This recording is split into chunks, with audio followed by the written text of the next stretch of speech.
एक छोटी सी कहानी, अनोखा बंधन। फिर सांझ घिरने लगी है। डूबता सूरज एक उदासी की परत छोड़ता हुआ। शुरू से ही अक्सर मैं शाम को उदासी महसूस किया करता था। पता नहीं क्यों, अतीत का साया वर्तमान पर काफ़ी हद तक छाया रहता है।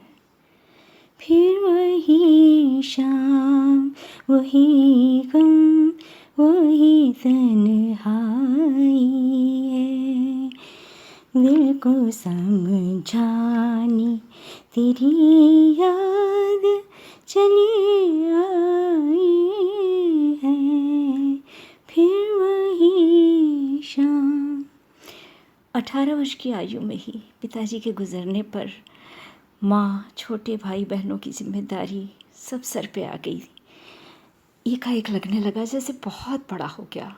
प्रारंभ में तो एक छोटी मोटी नौकरी की, फिर प्राइवेट, ग्रेजुएट और मास्टर्स की पढ़ाई की, और उसके बाद फिर जीवन की आपाधापी में कभी प्रेम या किसी लड़की के लिए कोई भी आकर्षण महसूस ही नहीं किया।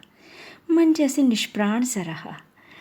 कुछ गुनगुनाने का थोड़ा शौक था तो खाली समय में सुर झंकार संगीत महाविद्यालय में प्रवेश लिया। जब पहले ही दिन मुलाकात एक खूबसूरत शख्सियत से हुई तो देखता का देखता ही रह गया। वो नीरजा थी।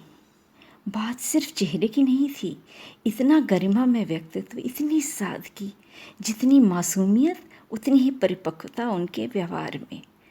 उनको देख के तो मैं वाकई सोचने लगा, ये तेरी सादगी, ये तेरा बाकपन, जाने बहार जाने चमन है, तौबा शिकन, तौबा शिकन, तौबा शिकन। अब उनके साथ रहते हुए आकर्षित होता गया, पर कभी कहने का कभी साहस नहीं जुटा पाया। वो संगीत की इतनी बारीकियां पकड़कर मुझे बताती थी। मैंने कहा भी, आप तो स्वयं इतनी गुणी हैं, इतनी ज्ञाता, फिर यहाँ सीखने तो आप नहीं आई होंगी। वो मुस्कुरा कर बोली, हाँ, मैंने एमए किया हुआ है, संगीत विशारद भी किया हुआ है। बस संगीत का माहौल मुझे फिर से जीवंत कर देता है। तो दिन बीतते गए। वार्षिक उत्सव में सभी ने अपनी अपनी गायन प्रतिभा का प्रदर्शन किया। मैंने गाना शुरू किया। जिक्र होता है जब कयामत का, तेरे जलवों की बात होती है।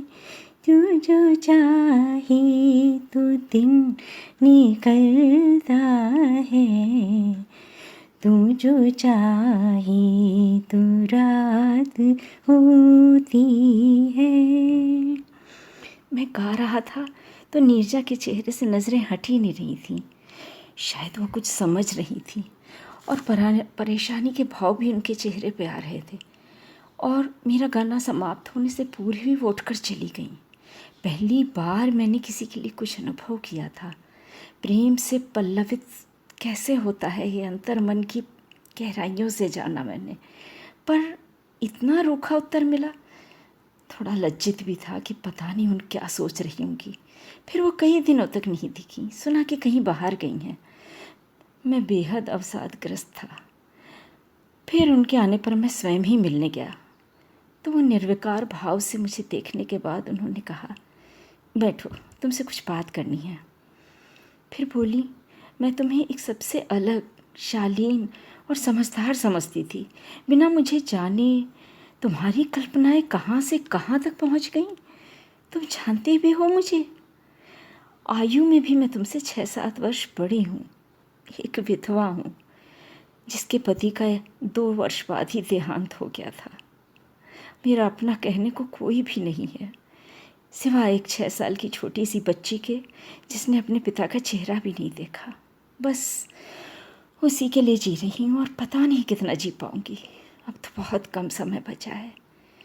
मैं अवाक था, लेकिन उनकी कई सारी बातें मुझे छू कर निकल गई थी, और मैं अपने प्रेम भाव के साथ वैसे ही खड़ा था। वो बोली, तुम सुन रहे हो ना? मैंने सिर हिलाया।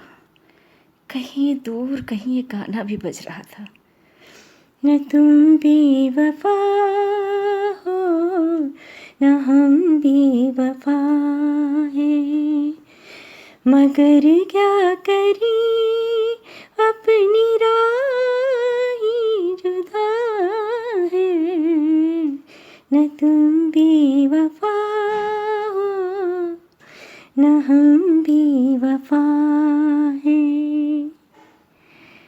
वो फिर बोली, तुम्हारी दोस्त शिप्रा को तो जानते हो ना, वो मेरे पास आई थी, सालों से वो बेहद प्यार करती है तुम्हें।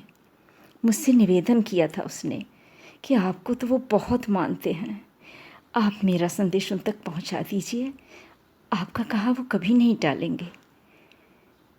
मैं अचंभित सा था। मैंने कहा, पर मैंने शिप्रा को तो कभी इस नज़र से नहीं देखा।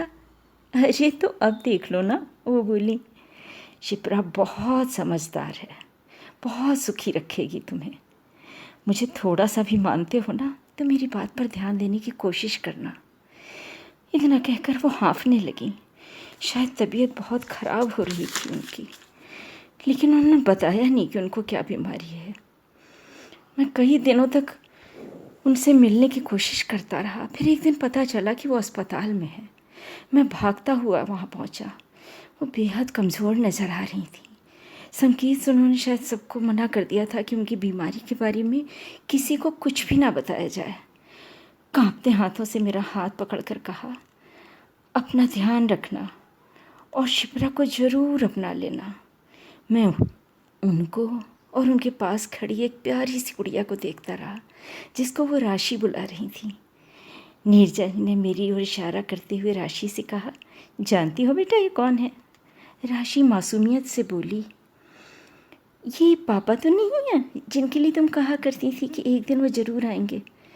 उनकी आंखों से आंसू बहने लगे कि बेटा ये वो तो नहीं है, लेकिन ये तुम्हारा बहुत ध्यान रखेंगे। मैंने सुना था कि उन्होंने अपनी किसी दोस्त की किसी क्रिश्चियन स्कूल में, मिशनरी स्कूल में अपनी बेटी को भेजने की बात कही थी। मैं थक से रह गया था ये सुनकर। मैंने सोचा ये मेरे जीते जी तो नहीं हो सकता। मैंने उनसे हाथ जोड़कर कहा, आप मुझ पर विश्वास करके तो देखिए, प्लीज़ मेरी बात सुनिए तो सही। मैंने उनसे हाथ जोड़ के एक क्षमा सी मांगी। पता नहीं मेरी क्षमा याचना में या मेरी आंखों में उन्हें क्या दिखा।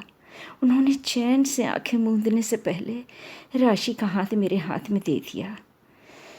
आज फिर वही उदासी की शाम है। शिप्रा बहुत अच्छी पत्नी साबित हुई है। उनका शायद परखना, उनका समझना बिल्कुल सही था।